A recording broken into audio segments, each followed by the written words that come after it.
اللہ تعالیٰ نے جو اپنے بندوں کو احکام دیے، اللہ تعالیٰ نے جو ہمیں دین اور دین اسلام دیا، وہ تہذیب اور شائستگی کا نام ہے۔ نماز میں ہم باادب طریقے سے نہا دھو کے، غسل کر کے، صاف ستھرے کپڑے پہن کے، خوشبو لگا کے آتے ہیں۔ چیخنے چلانے کی اجازت نہیں ہے نماز میں، میلے کچیلے کپڑے پہننے کی اجازت نہیں ہے، اور ایک ڈسپلن کے ساتھ صفوں میں صف بنا کے کھڑے ہوتے ہیں۔ ذکر جب ہم کرتے ہیں تو اللہ کے نبی نے جہرن ذکر کو پسند نہیں کیا، آہستہ اللہ کا نام لو، آہستہ، تاکہ دیکھنے میں دیوانے نظر نہ ہو، آہستہ ذکر کرو۔ زکوٰۃ کا نظام دیا، انتہائی شائستگی کے ساتھ پیسے نکال کے کسی غریب کے ہاتھ میں تھما دو۔ لیکن دنیا میں جب بھی کوئی کسی سے محبت کا دعویٰ کرتا ہے تو کبھی کبھی اس پہ دیوانے پن کے اثرات بھی ظاہر ہوتے ہیں، کبھی کبھی جنون اور دیوانگی بھی اس پہ سوار ہوتی ہے۔ ایسا محبوب جو ہمیشہ ڈسپلن سے آئے اور ایک نظم و ضبط کے مطابق اپنی محبوبہ کو ٹائم دے کے واپس چلا جائے، ایسے محبوب سے محبوبہ کو تھوڑے دنوں میں نفرت شروع ہو جاتی کہ محبت میں بھی نظم و ضبط نہیں چھوٹتا ان کا۔ دیوانگی جو ہے، دیوانہ ہو جانا محبت میں، یہ بھی محبت کی ایک علامت ہوتی ہے۔ اللہ تعالیٰ نے نماز دی، نظم و ضبط ظاہر ہوتا ہے نماز سے، ضبط کرنے کا حکم ہے۔ زکوٰۃ، روزہ، یہ سارے وہ احکام ہیں جس سے دیوانہ پن ظاہر نہیں ہوتا۔ حج ایک اللہ نے ایسی عبادت دی جو شروع سے لے کر آخر تک دیوانگی اور مجنون اور جنون کا نام ہے۔ میں سارے کام ایسے ہوتے ہیں کہ جیسے کوئی شخص اپنے محبوب کی محبت میں دیوانہ ہو گیا ہو، شروع سے لے کے آخر تک۔ حج کی ابتدا ہوتی ہے احرام باندھ کے، تلبیہ پڑھ کے، لبیک اللہم لبیک لا شریک لک لبیک ان الحمد والنعمت لک والملک لا شریک لک۔ رسول اللہ صلی اللہ علیہ وسلم نے ارشاد فرمایا کہ جبریل علیہ السلام میرے پاس آئے اور مجھے حکم دیا کہ میں خود بھی اور میرے ساتھی جو میرے ساتھ حج کریں گے، عمرہ کریں گے، ان کو بھی حکم دوں کہ جب میں لبیک اللہم لبیک کہوں تو اپنی آواز کو اونچا کروں، آہستہ آواز سے نہ پڑھوں۔ چیخنا، چلانا، آوازیں اونچی کرنا، یہ دیوانوں کا کام ہے یا نہیں ہے؟ ایک موقع پر صحابہ کرام زور سے اللہ اکبر پڑھ رہے تھے، آپ صلی اللہ علیہ وسلم نے منع فرمایا اپنی آواز کو پست کرو، اس لیے کہ تم جس ذات کو سنا رہے ہو وہ معاذ اللہ بہرا نہیں ہے، وہ سنتا ہے، آہستہ سے بھی سن لے گا۔ بھائی سوال پیدا ہوتا ہے، جب وہ آہستہ سے بھی سن لے گا تو لبیک اللہم لبیک بھی تو آہستہ سے پڑھا جائے تو وہ سن لینا چاہیے اس کو۔ مجھے پھر وہی محسوس ہو رہا ہے جو میں نے آپ کو تھوڑی دیر پہلے بتایا تھا۔ بات آ رہی ہے بھائی سمجھ میں؟ لبیک اللہم لبیک بھی تو اللہ آہستہ سے بھی سن لیتے ہیں نا، زور سے پڑھنے کا حکم کیوں ہے؟ دیوانگی کے اظہار کے لیے، دیوانگی کے اظہار کے لیے، محبت کا اظہار برسر عام کیا جا رہا ہے۔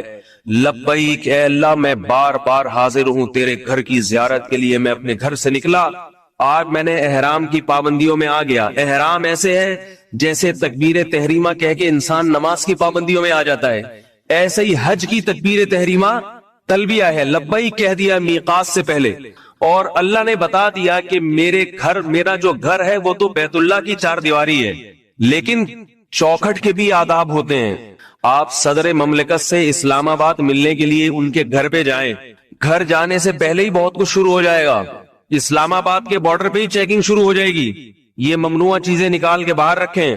اس کے بعد پھر آپ پہ خوف کے آثار طاری ہوتے چلے جائیں گے، بھئی اسمبلی ہاؤس قریب آ رہا ہے۔ اللہ رب العزت کا گھر بہت سیدھا سادہ چار دیواری، نہ اس میں صوفے، نہ اس میں سونا، نہ چاندی، کچھ بھی نہیں۔ بتا دیا میرا گھر ہے، جس کو قبول کرنا ہے اسی طرح کر لے، جس کو قبول کرنا ہے، ماننا ہے اسی طرح مان لے۔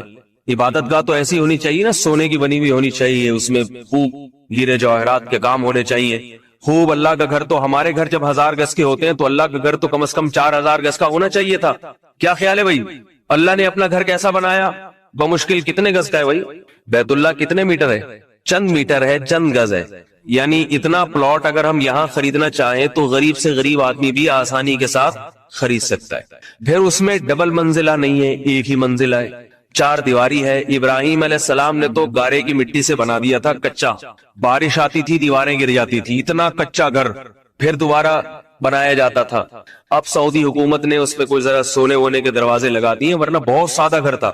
تو اللہ نے بتا دیا کہ یہ میرا گھر ہے، اس کے آداب بہت سخت ہیں، اسلام آباد میں کسی وزیر اعظم یا صدر کے ہاؤس میں آپ جانا چاہیں تو اس کے آداب اتنے سخت نہیں ہیں، یہاں کے آداب بہت زیادہ سخت ہیں۔ تو میقات اللہ کی چوکھٹ ہے، چوکھٹ، اللہ کا ایریا شروع ہو گیا وہاں سے، خالق کائنات کا علاقہ شروع ہو گیا۔ دنیا میں کوئی مقام، کوئی جگہ اتنی مقدس اور اتنی قیمتی نہیں ہے جتنا اللہ کا گھر اور اس کی چوکھٹ، اس لیے اس کے آداب بہت سخت ہیں۔ یہ مسئلہ خوب سمجھ لیجئے کہ جو شخص بھی مکہ جانے کا ارادہ کرتا ہے کسی بھی نیت سے، چاہے تجارت کے لیے جا رہا ہو، چاہے اپنے کسی رشتہ دار سے ملنے کے لیے جا رہا ہو، شریعت کا حکم ہے کہ وہ میقات کو احرام کے بغیر کراس نہیں کر سکتا۔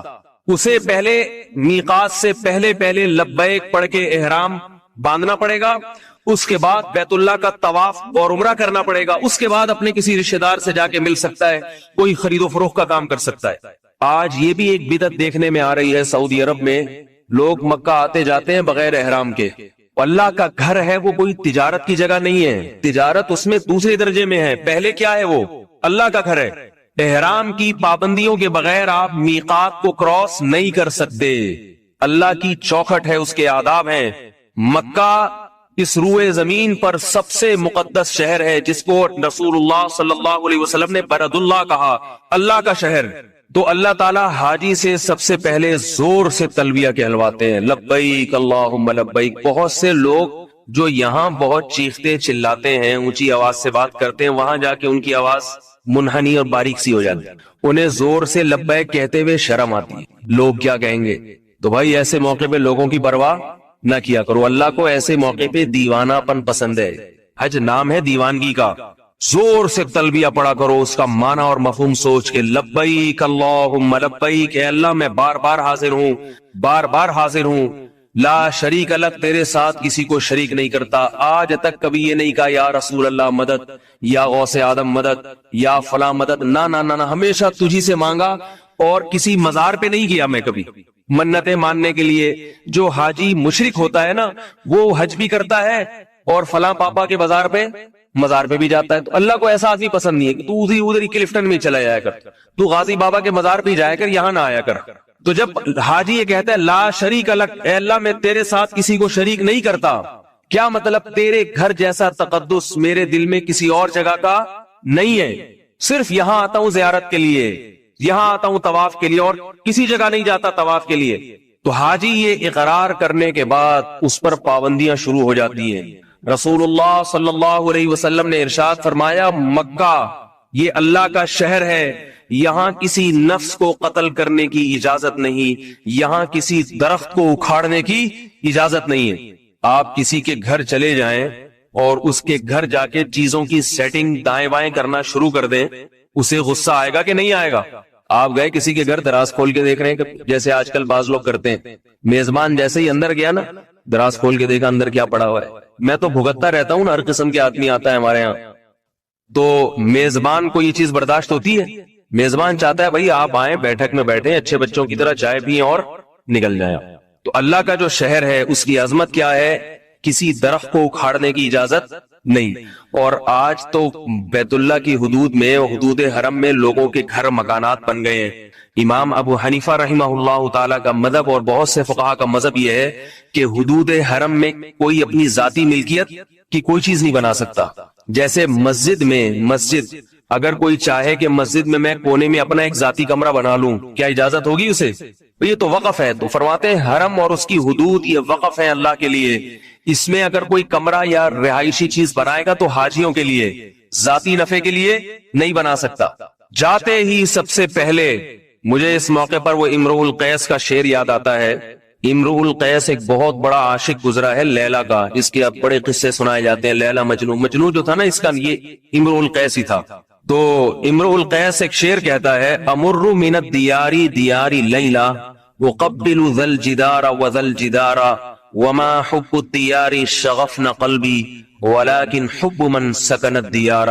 کہتا ہے کہ اے لوگو، میں جو لیلا کے گھر کے گرد گھومتا ہوں، چکر لگاتا ہوں، جس آدمی کو محبت ہوتی ہے نا اس میں دیوانہ پن بھی جھلکتا ہے تھوڑا تھوڑا، ایسی محبت کہ وہ محبت آپ کی آنکھوں سے آنسو نہ نکالے اور آپ کو دیوانہ نہ بنائے، ایسی خشک محبت کسی کو پسند نہیں ہوتی۔ بعض عورتیں شکایت کرتی ہیں کہ ہمارے میاں اتنے نیک، اتنے شریف ہیں کہ آج تک کبھی جذبات سے مغلوب ہو کے یہ نہیں کہا کہ ہمیں آپ سے محبت ہے۔ ایک یہ کہتے ہوئے بھی شرم آتی ہے۔ البتہ خرچے پورے کرتے ہیں، وقت پہ ساری چیزیں لا کے دے دیتے ہیں، سارے حقوق، ساری ذمہ داریاں، مگر یہ کہ ان کی میں ایسا نہیں کبھی خوش ہو کے کوئی گفٹ دے دے، جذبات میں آ کے کہہ دیں آپ سے محبت ہے، ان کو یہ کہتے ہوئے شرم آتی ہے۔ تو یاد رکھو، جیسے دنیا میں جب کوئی کسی سے محبت کرتا ہے تو وہ چاہتا ہے میرے محبوب میں کچھ جذبات بھی ہونے چاہیے، کچھ تھوڑی سی جذباتیت بھی جھلکنی چاہیے۔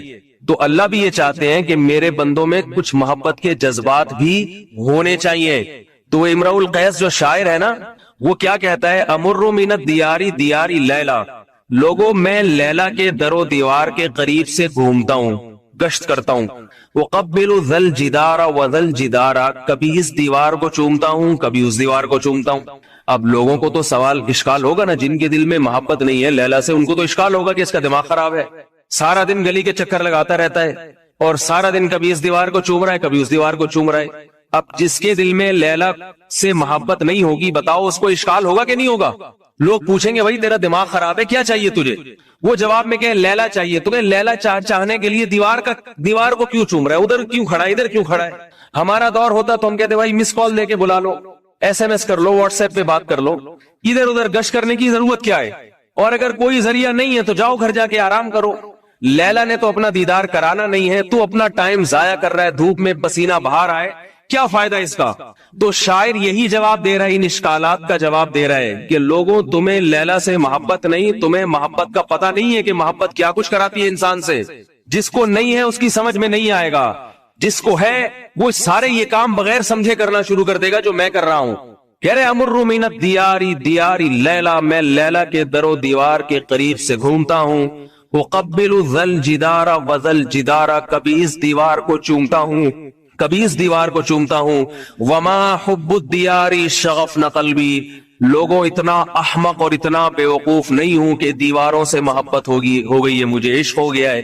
دیوار سے، مٹی اور گارے سے کبھی کسی انسان کو محبت نہیں ہوتی۔ ولیکن حب من سکن الدیار، اصل بات یہ ہے کہ ان دیواروں کے پیچھے میرا محبوب رہتا ہے، اس محبوب سے محبت نے مجھے ان دیواروں کو بھی میری نظر میں محبوب بنا دیا ہے، کیونکہ ان دیواروں کی نسبت کس طرف ہے؟ اس محبوب کی طرف ہے۔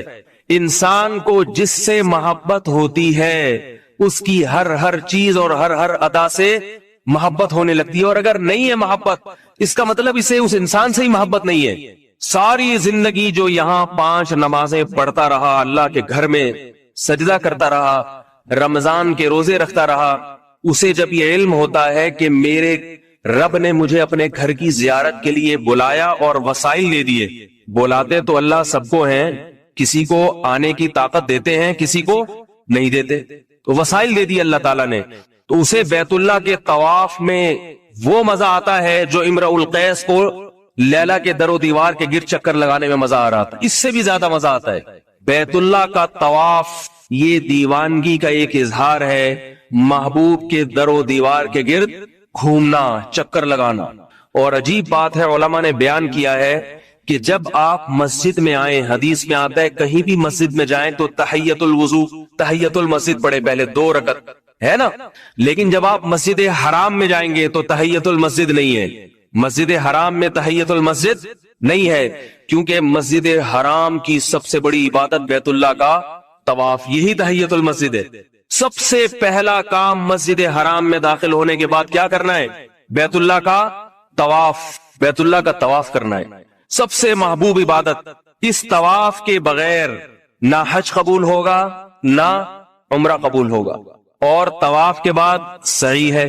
حضرت حاجرہ رضی اللہ تعالی عنہا نے اللہ کے لیے قربانی دی تو اللہ تعالیٰ حاجی کو چکر لگواتے ہیں وہاں پہ، یہ بھی دیوانگی ہے، کیونکہ حضرت حاجرہ اللہ کی محبت میں دیوانی ہو گئی تھی۔ کوئی عورت اپنے بچے کو کسی کی محبت میں جنگل میں رکھنے کے لیے تیار نہیں ہوتی۔ آج تک آپ نے کسی محبوب کو دیکھا؟ یہ جو بھوک ہڑتال کرتے ہیں نا، یہ چپ کے کھا رہے ہوتے ہیں، بھوک ہڑتال کر کے بیٹھے، جب کیمرے کے سامنے بسکٹ نہیں ہوتے، باقی جیسے ہی کیمرہ ہٹا چلو بھائی شروع۔ مرتا کوئی نہیں ہے، کسی کی محبت میں بھوک سے مرنے کے لیے کوئی تیار نہیں ہوتا۔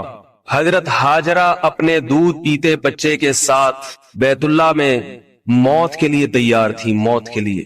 حضرت ابراہیم علیہ السلام نے کیا فرمایا؟ جب چھوڑ کر جا رہے تھے تو حضرت ہاجرہ نے پوچھا، صحیح بخاری کی حدیث ہے، بار بار پوچھ رہی ہیں آپ ایسا کیوں کر رہے ہیں؟ حضرت ابراہیم علیہ السلام جواب نہیں دے رہے۔ فرمایا صرف یہ بتا دیں کہ یہ آپ کی طرف سے ہے یا اللہ کی طرف سے؟ تو حضرت ابراہیم نے فرمایا اللہ کی طرف سے۔ حضرت ہاجرہ نے فرمایا اذا لا یضیعنا، پھر اللہ ہمیں ضائع نہیں کرے گا۔ اللہ کو حضرت ہاجرہ کی قربانی کتنی پسند آئی، صفا اور مروہ کے پہاڑ پہ دوڑی ہیں تو حاجی کا حج قبول نہیں ہوتا۔ محمد صلی اللہ علیہ وسلم بھی صفا اور مروہ کے پہاڑ پہ دوڑے ہیں، حضرت ابو بکر بھی دوڑے ہیں، حضرت عمر بھی دوڑے، حضرت عثمان بھی، حضرت علی بھی، عبداللہ ابن مسعود بھی، عبداللہ ابن عمر بھی، بڑے بڑے صحابہ، تابعین، امام ابو حنیفہ بھی، امام شافعی بھی، امام احمد ابن حنبل بھی، امام مالک بھی، امام بخاری بھی، امام مسلم بھی، جنید بغدادی بھی، شیخ عبد القادر گیلانی بھی۔ کوئی ولی اللہ ایسا نہیں ہے جو بیت اللہ کی زیارت کے لیے گیا ہو اور حضرت ہاجرہ کی طرح پہاڑ پہ اس نے دوڑ نہ لگائی ہو، کیونکہ اس کو معلوم ہے کہ میرا حج اور عمرہ قبول نہیں ہوگا جب تک کہ میں یہاں چکر نہیں لگاؤں گا۔ کیوں میرے بھائی؟ اللہ بتاتے ہیں کہ اللہ کے ہاں قربانی کی قدر ہے، قربانی کی۔ ایک عورت نے اللہ کی خاطر اپنی اور اپنے بچے کی قربانی دی، اللہ نے اس کی قربانی کو کیسا اللہ نے اس کی قربانی کی قدر کی ہے۔ تو بیت اللہ جب صفا اور مروہ کی بھاجی دوڑ لگاتا ہے، چکر لگاتا ہے، اس کے دماغ میں یہ تصور ہونا چاہیے اور یہی تصور رکھ کر اس کو وہاں دعا مانگنی چاہیے۔ طواف کے دوران کوئی مسنون دعا نہیں ہے، کوئی مسنون عبادت نہیں ہے، طواف خود ایک عبادت ہے۔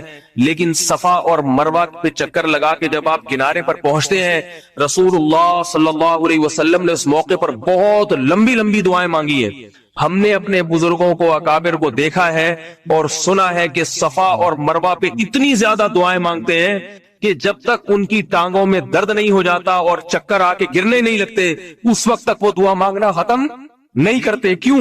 وہاں اللہ کو یہ واسطہ دیا جاتا ہے کہ اے اللہ یہ معمولی مقام نہیں ہے، یہاں تیری ایک بندی نے بہت بڑی قربانی دی تھی۔ اور دیکھو اللہ کی حکمت دیکھو، اللہ چاہتے حضرت ہاجرہ نے جب قربانی دی، ابراہیم علیہ السلام انہیں چھوڑ کر آ گئے، اللہ اسی وقت پانی کا چشمہ پیدا کر سکتے تھے کہ نہیں کر سکتے تھے؟ قربانی تو ہو گئی، شوہر تو چلا گیا چھوڑ کے، ہو گئی قربانی، یقین آ گیا اللہ کو کہ بس یہ موت کے لیے تیار ہے۔ لیکن اللہ نے حضرت ہاجرہ کو پریشانی میں ڈالا، چکر لگوائے ان سے۔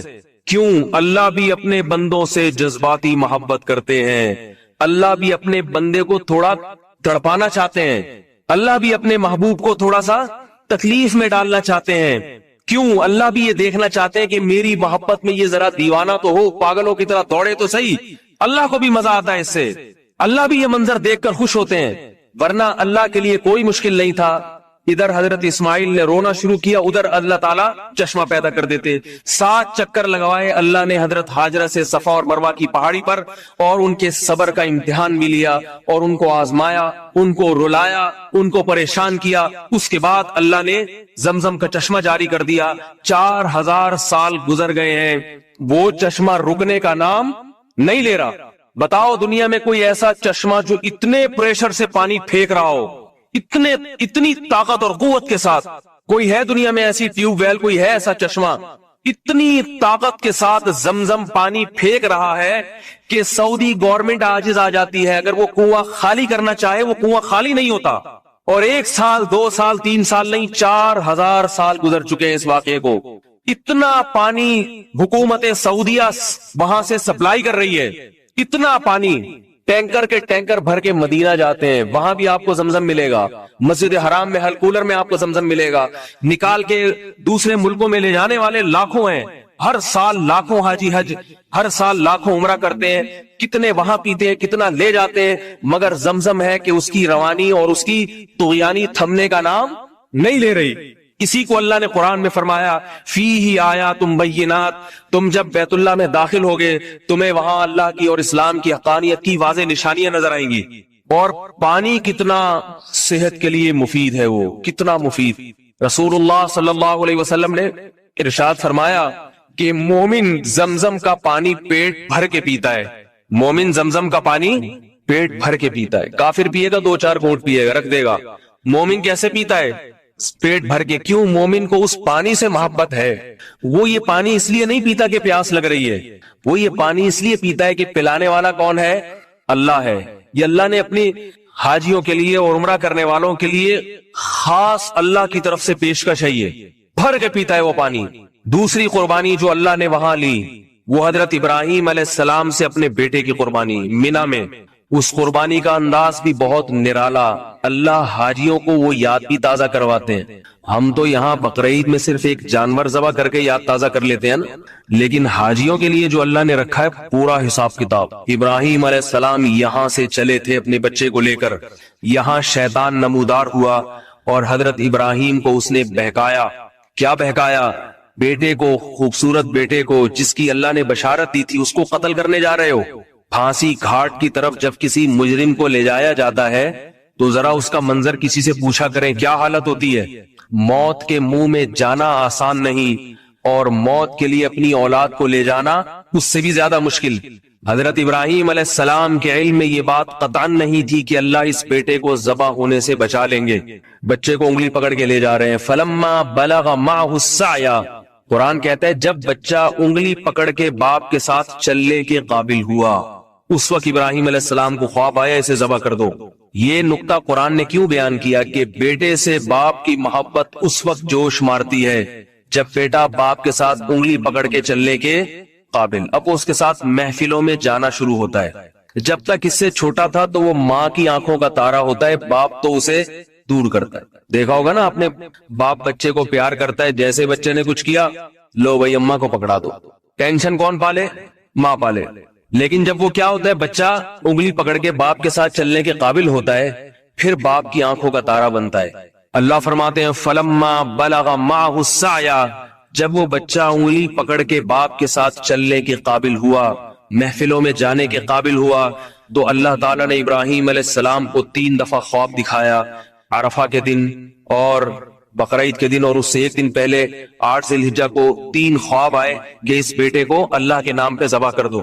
ابراہیم علیہ السلام جس مقام جب گئے ہیں جہاں چھوٹا شیطان، درمیانی شیطان، بڑا شیطان، یہ چھوٹے بڑے درمیانی نہیں تھے، یہ شیطان ایک ہی تھا. لوگ سمجھتے ہیں یہ ذرا کم کوالٹی والا شیطان ہے، یہ تھوڑا سا مہنگا والا ہے، یہ زیادہ بہکاتا ہوگا، یہ تھوڑا سا جاپان سے منگوایا ہوگا یہ والا شیطان، یہ زیادہ خطرناک ہے. یہاں 2 غلط فہمیاں ہیں، ان کا ازالہ کر دینا چاہیے. ایک تو یہ کہ چھوٹا بڑا شیطان صرف ایک علامت کے طور پہ، کیونکہ وہ تینوں ایک ہی جیسے ہیں تو خلط ملط نہ ہو جائے، یہ اس لیے بیان کیا جاتا ہے. دوسری بات یہ کہ وہاں شیطان عملی طور پر موجود نہیں ہے، وہ پتھر ہے جو تبدیل ہوتا رہتا ہے. وہ ایک نشانی ہے پتھر کی، یہاں تھا شیطان تاکہ رمی کرنے میں آسانی ہو. لوگ اس پتھر ہی کو شیطان سمجھنا شروع کر دیتے. سمجھ رہے ہیں بات کو؟ لوگ کیا کرتے ہیں، لوگ سمجھتے ہیں کہ یہ پتھر جو ہے نا یہی شیطان ہے. وہ شیطان نہیں ہے پتھر، بلکہ وہاں شیطان نمودار ہوا تھا حضرت ابراہیم علیہ السلام کو بہکانے کے لیے. حضرت ابراہیم نے شیطان کو کنکریاں ماری، کنکریاں. دوبارہ نمودار ہوا، دوبارہ کنکری ماری. تیسری دفعہ نمودار ہوا، تیسری دفعہ کنکری ماری، اور مینا میں اپنے بیٹے کو لے جا کے لٹا دیا. فلما اسلما وتلہ للجبین، فرمایا جب دونوں باپ اور بیٹے فرما بردار بن گئے اللہ کے حکم کے سامنے اور لٹا دیا پیشانی کے بل، اللہ تعالیٰ کی طرف سے وحی آئی وَفَدَيْنَاهُ بِذِبْحٍ عَظِيمٍ قَدْ صَدَّقْتَ الرُّؤْيَا. اے ابراہیم تو نے اپنے خواب کو سچا کر دکھایا. اللہ کو تجھ سے تیرا بیٹا ذبح نہیں کروانا، اس بیٹے کی نسل میں تو محمد صلی اللہ علیہ وسلم نے پیدا ہونا ہے، یہ کیسے ذبح ہو سکتا ہے؟ یہ بیٹا ذبح نہیں ہو سکتا، یہ تو دعاؤں سے آپ کو دیا گیا ہے. ابراہیم علیہ السلام نے بیت اللہ کی تعمیر کے وقت دعا مانگی تھی کہ میری نسل میں ایسے پیغمبر کو پیدا کر یتلو علیہم آیاتک ویعلمہم الکتاب والحکمہ، جو تیری آیات ان کو پڑھ کے سنائے اور کتاب و حکمت کی ان کو تعلیم دے. اس کی نسل میں اس پیغمبر نے آنا ہے، یہ بیٹا ذبح ہونے والا نہیں ہے. سب سے زیادہ برکت اسی بیٹے کی نسل میں ہوگی. اس سے پتہ چلتا ہے میرے بھائی، اللہ کے لیے جو قربانی دیتا ہے، جس چیز کی قربانی دے گا اللہ اس کی اسی چیز میں سب سے زیادہ برکت دیں گے. اگر اپنی اولاد کو دین کے لیے وقف کر دو، لوگ کہتے ہیں اگر بچے کو مولوی بنا دیا تو یہ تو کسی کام کا نہیں رہے گا. اپنے کسی بیٹے کو دین کے لیے وقف کر کے دیکھو، سب سے زیادہ برکت تمہاری اسی اولاد میں ہوگی، سب سے زیادہ برکت. رسول اللہ صلی اللہ علیہ وسلم نے فرمایا حج اور عمرہ کرو، اس لیے کہ حج اور عمرہ فقر و فاقہ کو ختم کرتا ہے. کیوں؟ حج عمرے پہ پیسہ بہت خرچ ہوتا ہے، تو اللہ نے حج اور عمرے ہی کو فقر و فاقہ ختم کرنے کا ذریعہ بنایا۔ نکاح پہ پیسہ بہت خرچ ہوتا ہے، بیوی بچے بہت خرچہ، اس لیے انسان کنوارا رہتا ہے۔ اللہ اور اس کے رسول نے کیا فرمایا؟ نکاح کرو، اللہ تمہارا فقر و فاقہ ختم کر دے گا۔ ہر چیز میں یہودیوں کی طرح کیلکولیشن نہ کیا کرو۔ ہر بات میں آج کا مسلمان کیلکولیٹر لے کے بیٹھا رہتا ہے، اتنی تنخواہ ہے، اتنے بچے، ایک اور آ گیا تو ایسا ہو جائے گا، ایک حج کر لیا تو یوں ہو جائے گا، بس وہ کیلکولیشن میں لگا رہتا ہے۔ لادو کی فیوکا علیک، رسول اللہ صلی اللہ علیہ وسلم نے حضرت عائشہ سے کیا فرمایا؟ گن گن کے اور روک روک کے خرچ نہ کرو، اللہ بھی تمہیں روک روک کے دینا شروع کر دے گا، اللہ بھی پھر یہ دیکھے گا۔ بسم اللہ الرحمن الرحیم۔ ذی الحجہ کا مہینہ جب شروع ہو جائے تو رسول اللہ صلی اللہ علیہ وسلم کی کچھ ہدایات ہیں اس کے بارے میں۔ آپ صلی اللہ علیہ وسلم نے صحیح حدیث میں فرمایا کہ ما من ایام العمل الصالح فیہا احب الی اللہ من هذه الايام، او کما قال صلی اللہ علیہ وسلم، کہ ان 10 دنوں میں اللہ کو نیک عمل بہت زیادہ محبوب ہے۔ تو یہ جو پہلی تاریخ سے لے کے 10 تاریخ تک کے ایام ہیں، ان میں کوئی بھی نیکی کی جائے، روزہ رکھا جائے، تہجد پڑھی جائے، صدقات و خیرات کیے جائیں، یا کوئی بھی نیکی کا بھلائی کا کام کیا جائے تو اس کا ثواب عام دنوں سے زیادہ ملتا ہے۔ دوسری بات یہ کہ یہ جو ایام ہیں ان کی قرآن مجید میں قسم بھی اٹھائی گئی ہے، والفجر ولیال عشر، قسم ہے فجر کی اور 10 راتوں کی۔ تو جمہور مفسرین اس طرف گئے ہیں کہ ان 10 راتوں سے مراد ذی الحجہ کی راتیں ہیں، تو ان کے دن کی بھی فضیلت ہے اور رات کی بھی فضیلت ہے۔ اور رسول اللہ صلی اللہ علیہ وسلم نے ان ایام کے بارے میں فرمایا کہ جس شخص کا ارادہ ہو، صحیح حدیث ہے، جس شخص کا ارادہ ہو قربانی کرنے کا تو اس کو چاہیے کہ ان دنوں میں اپنے ناخن اور بال نہ کاٹے۔ تو بہتر ہے، مستحب ہے، کوئی فرض واجب نہیں ہے، لیکن افضل یہ ہے کہ جس نے قربانی کرنی ہو تو وہ پہلی تاریخ سے لے کر جب تک قربانی نہ کر لے وہ اپنے بال اور ناخن نہ کاٹے، افضل ہے یہ۔ اور ایام تشریق بھی ہیں، ان میں 9 ذی الحجہ سے لے کر 13 ذی الحجہ تک ایام تشریق شروع ہوتے ہیں، جن میں تکبیرات تشریق ہے، جس میں زور زور سے اللہ اکبر اللہ اکبر لا الہ الا اللہ اللہ اکبر اللہ اکبر وللہ الحمد یہ پڑھا جاتا ہے۔ یہ بھی انہی ایام سے منسلک جو ایام ہیں ان کی فضیلت کی بات ہے۔ اور 9 ذی الحجہ کے روزے کی ایک الگ سے فضیلت ہے، عرفہ کا روزہ جسے کہا جاتا ہے، تو 9 تاریخ کا روزہ وہ آپ صلی اللہ علیہ وسلم نے اس کی بہت ترغیب دی ہے۔ تو یہ چند احکام تھے جو ان 10 دنوں سے متعلق تھے۔ اللہ تعالیٰ سے دعا ہے کہ ہمیں ان ایام کی جو فضیلت ہے ان کو حاصل کرنے کی اللہ تعالیٰ ہمیں توفیق عطا فرمائے۔ وما علینا الا البلاغ۔ عید الاضحیٰ کے دن بھی روحانی خوشی بھی ہوتی ہے اور جسمانی کیا؟ دھڑا دھڑ گوشت پیلو تسلی کے ساتھ۔ کیا خیال ہے؟ اتنا گوشت پورے سال کھانے کو نہیں ملتا، اتنا گوشت بکرے کا بھی ہے، دمبے کا بھی ہے، ٹھیک ہے، اور اونٹ کا بھی ہے، اور پھر چانپے بھی ہیں، پائے بھی ہیں۔ یعنی ایسا نہیں ہوتا کہ پائے آپ کو نہ ملیں، بھائی بہت ہیں پائے، سریاں بھی ہیں، اور کٹاکٹ چاؤ، وہ نہیں، وہ مکروہ ہے ہمارے ہاں، کٹاکٹ جو گردے پھیپڑے کا ہوتا ہے، کلیجی بھی ہے۔ اتنا وافر مقدار میں گوشت، کلو منہا، اللہ فرماتے ہیں رج کے کھاؤ، وَأَطْعِمُ الْبَائِسَ الْفَقِيرَ، اور غریبوں کو بھی رج کے کھلاؤ۔ تو گوشت دبا کے تسلی کے ساتھ اتنا تازہ اور اتنا لذیذ، قربانی کے گوشت کی لذت ہی الگ ہے۔ اتنا گوشت پورے سال، اور گوشت سید الطعام ہے، تمام کھانوں کا کیا ہے؟ بادشاہ ہے۔ یہی وجہ ہے کہ ہر دعوت میں کیا ہوتا ہے؟ گوشت ہوتا ہے۔ اگر آپ نے ولیمے کی دعوت کی اور آپ نے بہترین قسم کے دال چاول کھلا دیے کسی کو، وہ مانے گا؟ بولے گا بھائی گوشت کہاں ہے؟ باربیکیو میں گوشت ہوتا ہے، ہر بڑے ہوٹل میں کیا ہے؟ مسلمان گوشت خور ہے، ہندو گوشت نہیں کھاتے، سنے اب کھانے لگے ہیں واللہ عالم، لیکن مسلمان ہمیشہ سے کیا ہے؟ گوشت خور ہے، کیونکہ گوشت خوراک ہے بھائی، لذت بھی ہے اور پروٹین بھی ہے۔ تو یہ ہمیں تازہ وافر مقدار میں کھانے کو ملتا ہے ہر قسم کا۔ اور روحانی فائدہ، ایک فائدہ کیا کہ ہم کھلاتے بھی بہت ہیں، عام دنوں میں اتنا کھلا نہیں سکتے، جیب بسا اوقات اجازت نہیں دیتی، اتنا کھلاتے ہیں، 1/3 صدقہ کر دیا، رشتہ داروں کو بانٹ دیا، دعوتیں کر لیں، تو اللہ کو کھلانے والا بھی کیا ہے؟ پسند ہے۔ اور یہاں جو ایک مادی فائدہ یہ بھی رہ گیا کہ عام دنوں میں جب آپ کھائیں گے تو کھانے پہ ثواب نہیں ملتا، ثواب روزے پہ ملتا ہے. لیکن بقرعید کا گوشت کھانا کیا ہے؟ ثواب ہے. اسی وجہ سے بقرعید میں روزہ رکھنا حرام ہے, کیونکہ اللہ تمہاری دعوت کر رہا ہے اور تم اللہ کی دعوت کو ٹھکرا رہے ہو.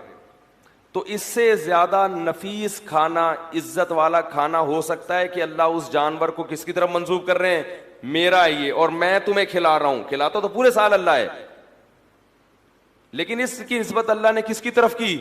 اپنی طرف, کہ یہ میرا جانور ہے, میرے نام پہ قربان کیا تو مجھے دے دیا, مجھے گفٹ کر دیا ہے, اب میں تمہیں اجازت دیتا ہوں کہ میری اس چیز میں سے تم بھی کھاؤ. آپ کہے میرا روزہ ہے, غضب آئے گا اللہ تعالیٰ کو. تو وہ کھانا بھی معمولی کھانا نہیں ہے. وہ کون کھلا رہا ہے؟ اللہ کی طرف نسبت ہے, اللہ کی ضیافت, اللہ نے میزبانی کی ہے مسلمانوں کی.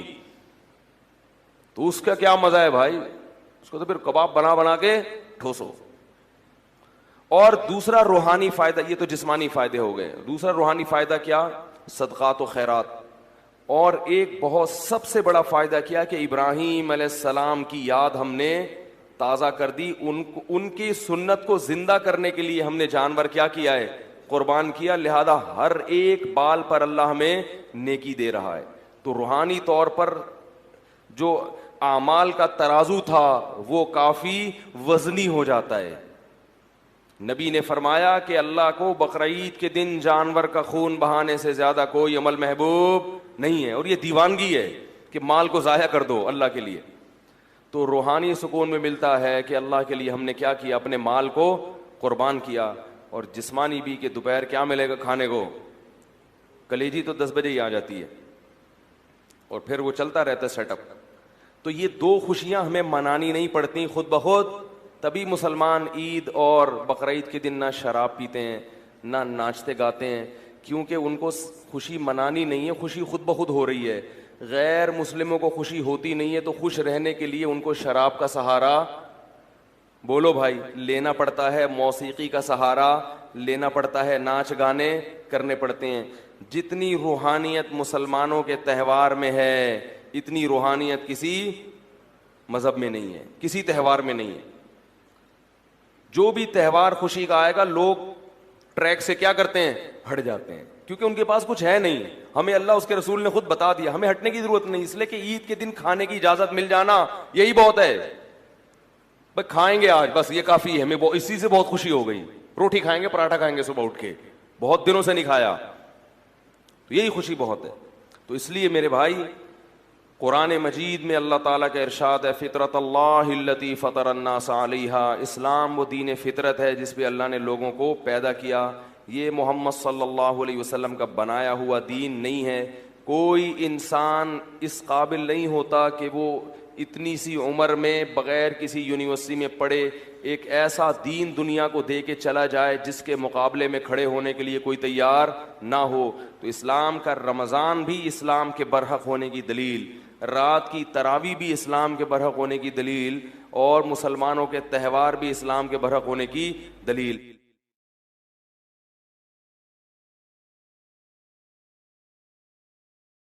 تسبیحات تو ابھی لا الہ الا اللہ صبح 100 دفعہ, شام کو 100 دفعہ. تیسرا کلمہ پڑھ لیا سبحان اللہ والحمد للہ ولا الہ الا اللہ واللہ اکبر. یہ تیسرا کلمہ اللہ کو اتنا محبوب ہے, حدیث میں آتا ہے سورج جن چیزوں پہ طلوع ہوتا ہے, جتنی چیزیں ہیں ان سے زیادہ محبوب اللہ کو یہ کلمہ ہے.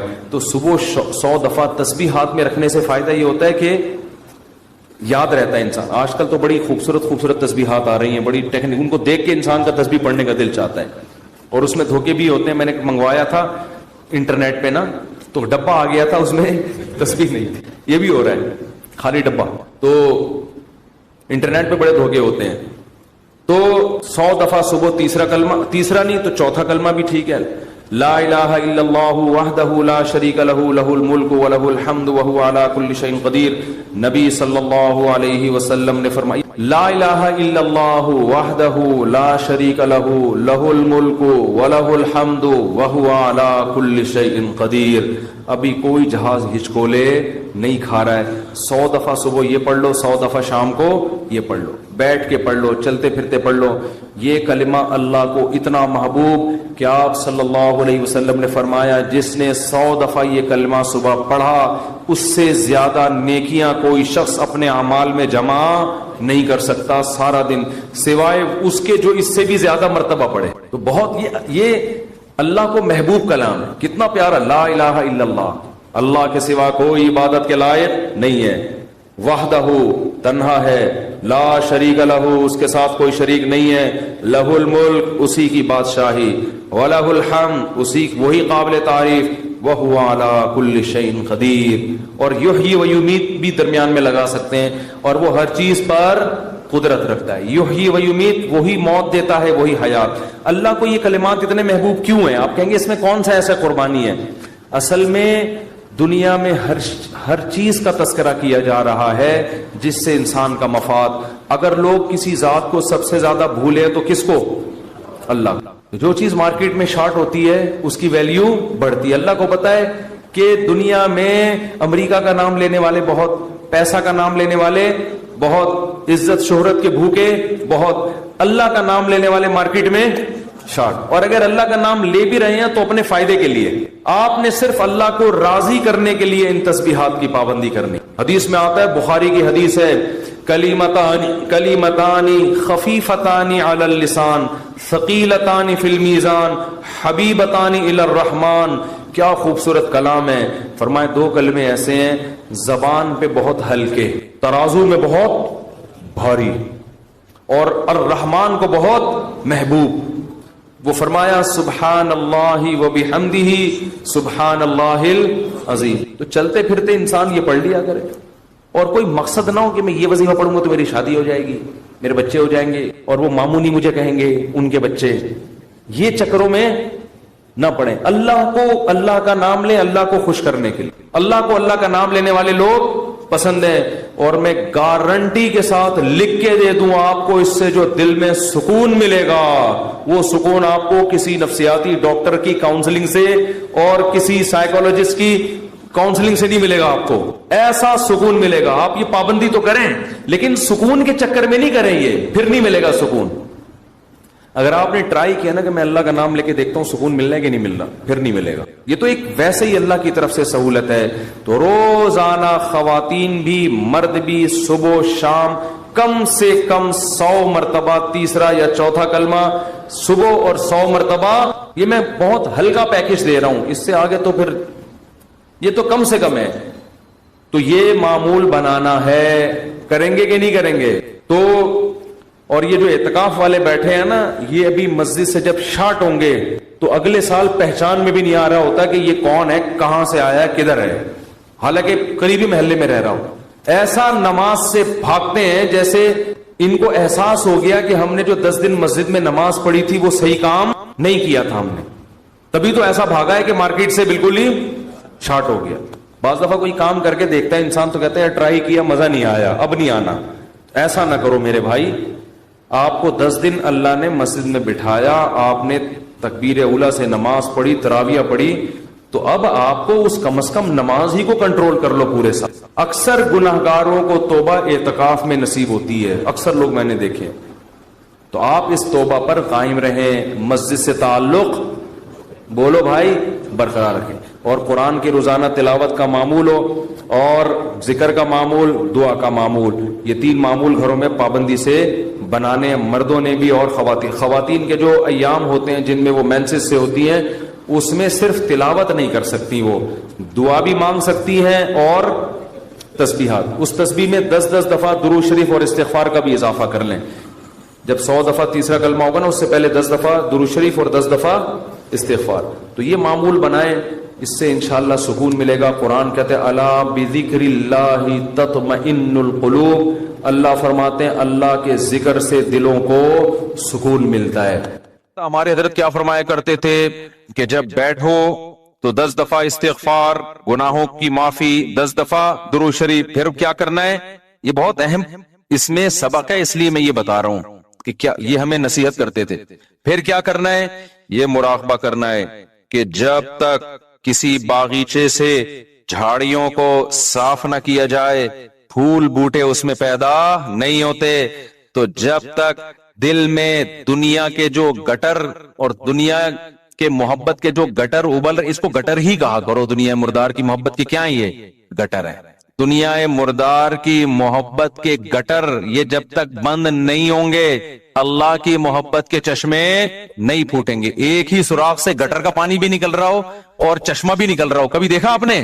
بولو نا کیا ہو گیا بھائی؟ جس سوراخ سے چشمے نکلتے ہیں ان سے گٹر کے پانی نہیں نکلتے. اور جن سوراخوں سے کراچی میں تو الحمدللہ یہ مثال سمجھانے کی ضرورت ہی نہیں ہے، ہر سوراخ سے گٹر کا پانی نکل رہا ہے. تو کبھی آپ نے دیکھا چشمے ابلتے ہوئے کراچی میں؟ تو جس دل میں دنیا مردار کے گٹر کا پانی ابلتا ہو، اس دل میں اللہ کی محبت کے چشمے نہیں پھوٹ سکتے. تو یہ حضرت فرماتے تھے یہ مثال سوچیں. کیوں سوچیں؟ آگے بتا رہا ہوں میں. پھر ایک اور مثال سوچیں، اور یہ ہمارے سب اکابر بتاتے رہے ہیں، صرف ہمارے حضرت کی بات نہیں ہے. دوسری کیا مثال؟ کہ جب سفید کپڑوں کو نیل لگایا جاتا ہے اس میں چمک پیدا کرنے کے لیے، تو پہلے میل کچیل کو صاف کیا جاتا ہے. ڈائریکٹ نیل نہیں لگا دیا جاتا ورنہ عجیب سا لگے گا.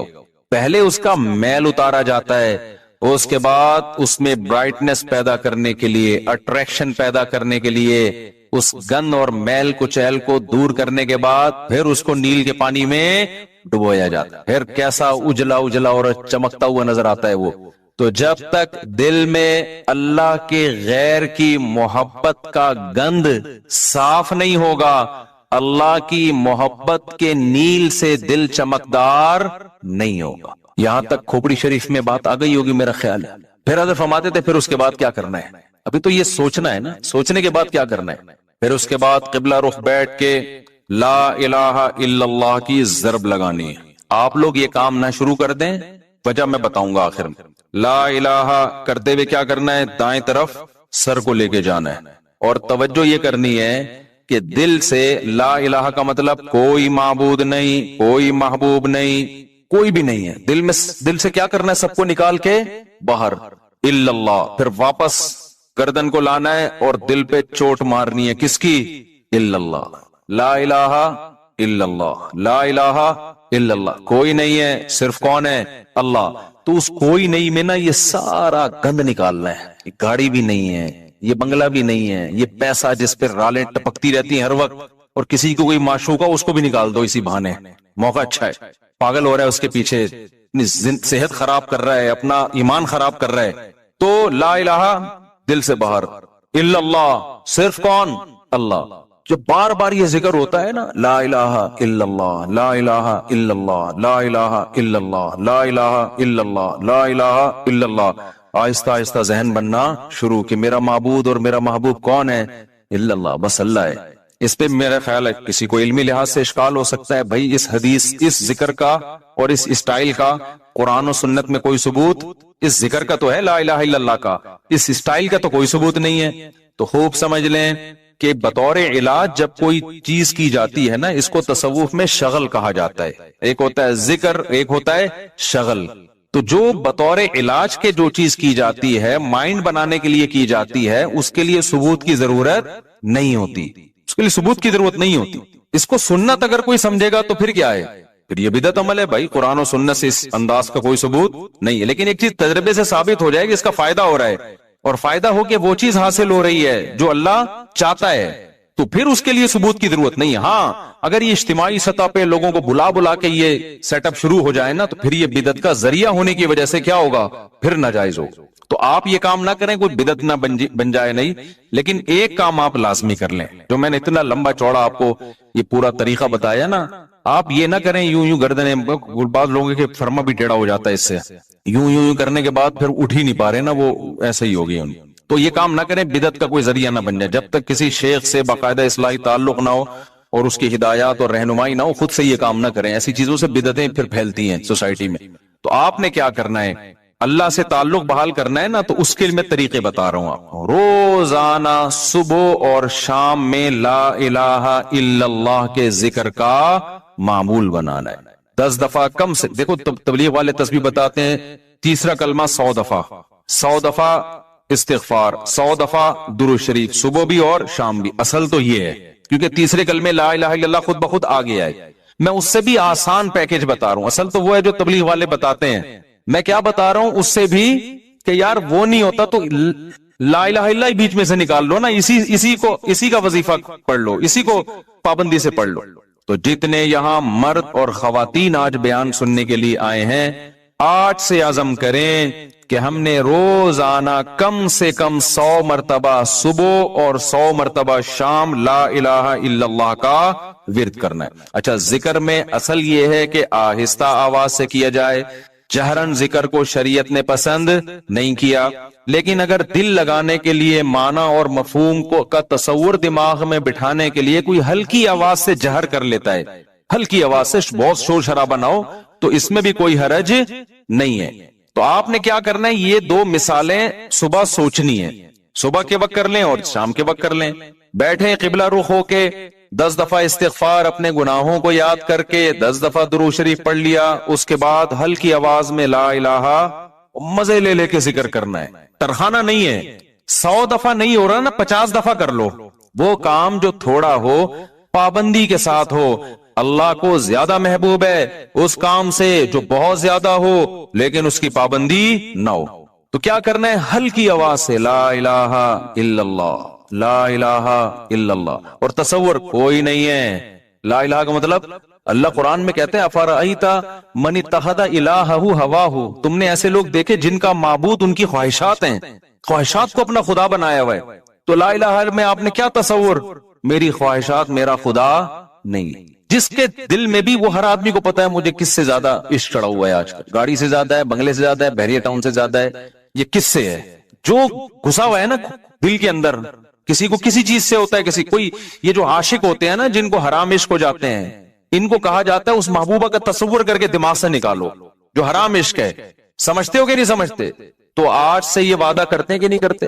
10 دفعہ استغفار، 10 دفعہ درود شریف. پھر یہ مثال بھی سوچنی ہے کہ جب تک جھاڑیاں صاف نہ کی جائیں، پھول بوٹے اس کھیتی میں پیدا نہیں ہوتے. تو میں نے بھی جب تک یہ گند اپنے دل سے نہیں نکالوں گا نا، اس وقت اللہ کی محبت کے چشمے نہیں پھوٹیں گے. اسی نیت سے کہتا ہوں لا الہ کوئی نہیں ہے الا اللہ. صرف کون ہے؟ خدا کی قسم لا الہ الا اللہ اگر آپ نے چند مہینے کر لیا، اتنا فائدہ ہوگا کہ آپ کی زندگی تبدیل ہو جائے گی. اور جتنے نفسیاتی ڈاکٹر جو آپ کو مختلف قسم کی ڈپریشنوں کے علاج بتا رہے ہیں نا، سارے فیل ہیں اس کے سامنے. لیکن شیطان کرنے نہیں دیتا کام. 2 دن کریں گے صوفی بن کے بیٹھ جائیں گے، اس کے بعد اب یہ تو ایسی کچھ فائدہ تو ہو نہیں رہا. چھوڑو یار، اللہ کا نام لینے کی توفیق تو مل رہی ہے نا، فائدے کو مت دیکھو. یہ نہیں دیکھنا کہ فائدہ ہو رہا ہے کہ نہیں ہو، بس نام بھی اللہ کا لینے کی توفیق مل گئی تو یہ فائدہ بھی بہت ہے. لیکن ہوگا فائدہ انشاءاللہ. ایک کام یہ کرنا ہے پوری زندگی پابندی کے ساتھ. اور اگر کسی سے بیٹھا نہیں جاتا، بعض لوگ ایسے ہیں کہ ان کے اسپرنگ لگے ہوئے ہیں، وہ ایک جگہ بیٹھ ہی نہیں سکتے. جہاں بیٹھیں گے اسپرنگ ان کو اٹھا کے دوسری جگہ لے جائے گا، وہاں بیٹھیں گے اسپرنگ اٹھا کے ان کو تیسری جگہ لے جائے گا، وہ بیٹھ ہی نہیں سکتے. تو چلتے پھرتے کر لو یار. جس طرح آپ کا دل لگ رہا ہے، آپ کا دماغ معنی اور مفہوم کی طرف جا رہا ہے، اس طرح کر لو. سمجھتے ہو کہ نہیں سمجھتے؟ نہیں بیٹھا جا رہا، چلتے ہوئے کر لو، ڈرائیونگ کے دوران کر لو، لیکن ترجمہ اور مفہوم سوچ کے یہ ذکر کرنا ہے. سمجھتے ہو؟ دوسرا کام، اللہ سے تعلق بحال کرنے کے لیے روزانہ ایک ٹائم دعا مانگنے کا معمول بناؤ.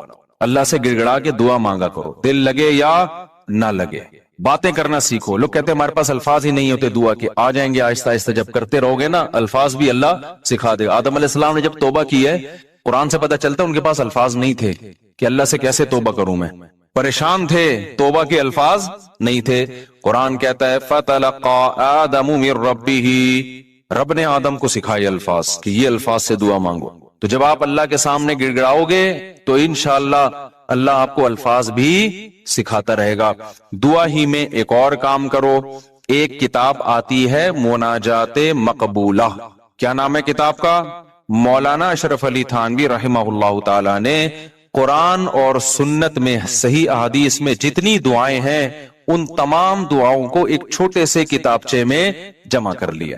یہاں تک بات کلیئر ہو گئی. پھر کیا کیا ہے؟ اب ساری دعائیں روزانہ مانگنا تو بڑا مشکل ہے، تو بہت ساری دعائیں ہیں. تو انہوں نے ان ساری دعاؤں کو 7 حصوں میں ہفتے کے 7 دنوں میں ڈیوائیڈ کر دیا ہے. اس سے وہ پڑھنا کیا ہو گئی ہیں؟ آسان. پھر لکھ دیا ہے ہفتے کی دعائیں، اتوار کی دعائیں، پیر کی دعائیں، منگل کی دعائیں، بدھ کی دعائیں، جمعرات کی دعائیں، جمعے کی دعائیں. تو جہاں جمعے کی دعائیں سٹاپ ہو رہی ہے وہیں سٹاپ کر دو، کیونکہ اب جو مناجات مقبولہ مل رہی ہے اس میں پھر لوگوں نے اپنی غریبیاں بھی بہت آگے لگا دی ہیں. تو آپ نے یہاں میرا خیال ہے میں نے ساتھیوں سے کہا تھا رکھوائیں مناجات مقبولہ. یہ کوئی بزنس نہیں ہے، پتا چلا مفتی صاحب منجن بیچنے اپنی کتابیں بیچ بغیر پروفٹ کے یہاں میرا خیال ہے مل جائیں گے. تو میں نے بولا تھا سب کے لیے لے کر آؤ. بس یہ تو اللہ ان سب کو ہدایت دے. کل سے میں چیخ رہا ہوں کہ لوگ زیادہ ہوں گے، مناجات مقبولہ بہت زیادہ تعداد میں ہونی چاہیے تاکہ سب لوگ خریدیں.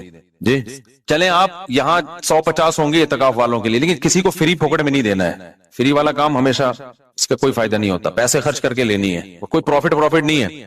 باقی لوگ بنوری ٹاؤن سے بھی ملتی ہے، ہر جگہ سے مل جاتی ہے، ٹھیک ہے نا. وہ کتاب خواتین بھی رکھیں، مرد حضرات بھی گھر میں رکھیں.